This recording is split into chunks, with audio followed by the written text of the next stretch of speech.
some of you have heard this story before, so I apologise. I'd lit a candle, I had the window open, I had the curtains drawn, I was trying to get that really spiritual feeling. It was a nice summer night in Melbourne, as summer as it can get in Melbourne, and I was sitting there thinking, this is it, this is the night. I'd been, investigating all the spiritual proofs, all the scientific proofs about the fact that the mountains are the pegs, about, how the embryo develops inside, the woman, all these amazing proofs, but I still needed that little push. It's like I was on the edge of a cliff, I was ready to jump, I just needed a push. So I was sitting there, it was very quiet. I was reading Quran, and I stopped. I said, Allah, this is my moment. This is the time I'm about to jump into Islam. All I need is just a sign. Just a little sign, nothing huge, maybe a bolt of lightning. Maybe half the house could fall down or something, just small. It's small for you, man. You created the earth, come on. So I sat there. I was waiting for the candle to start lighting up to 4 metres high like in the movies. And I go, okay, go. And subhanAllah, nothing. Absolutely nothing happened. I was really disappointed, to be honest. So I sat there and I said, Allah, this is your chance. I'm here. I'm not going nowhere. I'll give you another chance. Okay, maybe you're busy. I know it's daytime over the other side of the world. There's a whole lot of stuff going on. Maybe this time it could just be like a car backfiring. Something small. All right, half the house, the candle. Let's forget that. A bird could fart outside. I don't care. Just anything. So I said, okay, go. And subhanAllah, absolutely nothing happened. And I mean, I couldn't have even said, oh, that was it. That creak just then in the wall, that was it. Absolutely nothing happened. I was really disappointed. I was gutted. I was sitting there thinking, this is it, this was my last chance, Islam, and I haven't found it. I pulled back the Quran, I turned back to where I was reading.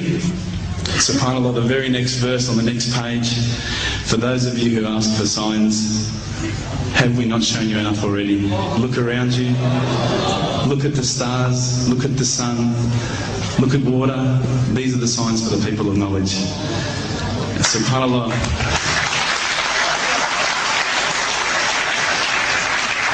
I threw the doona over my head and I pretended I was asleep. I was that scared because I couldn't believe how arrogant I'd been to want my own specific sign when all the signs had been there for me all along. The fact that we have this world, the fact that there is this creation, these are the signs for all of us. The next day I decided this is it, I'm becoming a Muslim. I've been investigating Islam now for probably about 6 months, to be honest. I went in and I said to myself, this is it, I'm going to make shahada. I had no idea what I had to say, I had no idea what the words were. It was probably close to Isha prayer, so it would have been, 7, 8 o'clock at night. I went in and I couldn't believe it, there was about 1,000 people at the mosque. I thought, subhanAllah, look at this religion. Look at how strong they are. It was the first night of Ramadan.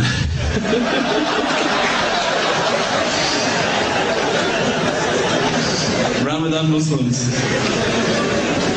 So I sat there and I was very nervous, I must admit. I got up and this person's going to me, you got to say these words, bro, Ashhadu. I'm going, what? Ash what?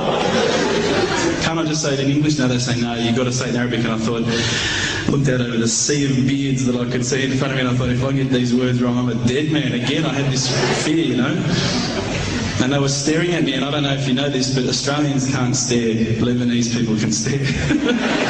So I was sitting there, I was very scared.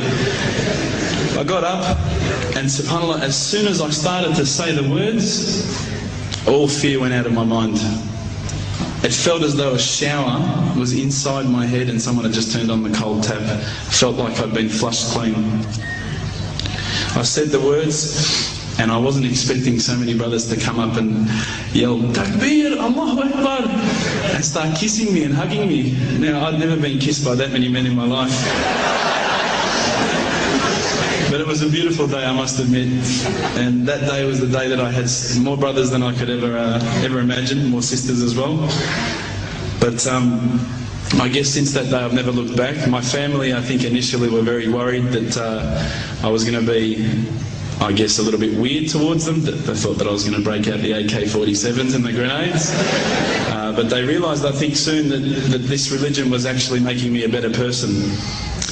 Prior to Islam, you're not going to believe it, I had a mohawk. I did. I had, I'm not going to show you any photos. I had army greens, I had the Metallica t-shirt, I had the cherry docks. I was shocking, right? I thought I looked great, but I looked terrible. And alhamdulillah, ever since then I look as good as I do now. No, don't laugh, please.